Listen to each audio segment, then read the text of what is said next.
George Mason, 1725 to 1792. Dissenting delegate from Virginia. George Mason was born into a slave-holding family in Virginia. Mason's father died in 1735 when a storm capsized the boat he was sailing across the Potomac River. Mason was then raised by his uncle John Mercer, whose extensive library gave Mason an informal legal education. In 1750, Mason married and built an impressive home, which he named Gunston Hall, and settled into the privileged life of a country squire. As one of the richest planters in Virginia, he had a clear path to political office and community leadership, serving as justice of the Fairfax County Court and a trustee of Alexandria from 1754. Mason was then elected to the Virginia House of Burgesses in 1759 and became involved in land speculation. In 1765, Britain enacted the Stamp Act, the first direct tax on Americans. Mason penned an open letter explaining the colonists' position. The letter signaled Mason's own approval of the emerging anti-British politics that would end in a Revolutionary War. In 1774, Mason helped draft the Fairfax Resolves, which outlined the constitutional grounds for opposition to the Boston Port Act. And 2 years later, he authored Virginia's Declaration of Rights, which inspired Jefferson's Declaration of Independence, other state declarations of rights, and the U.S. Bill of Rights.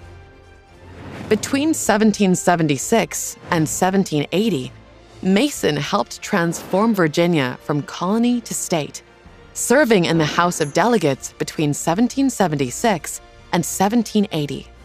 However, during this period, he refused to go beyond local politics and attend the Second Continental Congress.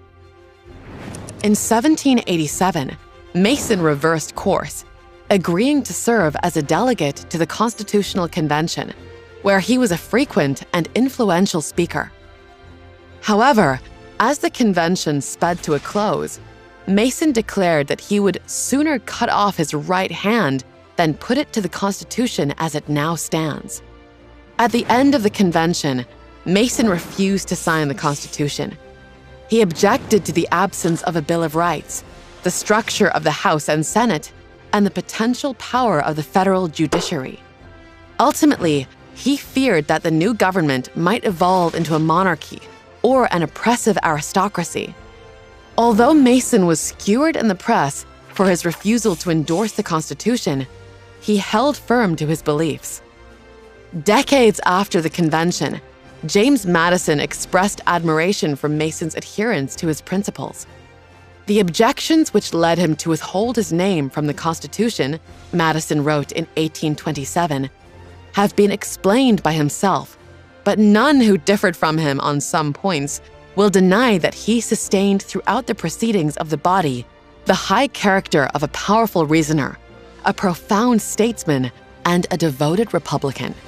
Madison would soon satisfy Mason's desire for a Bill of Rights, soon after the first Congress met.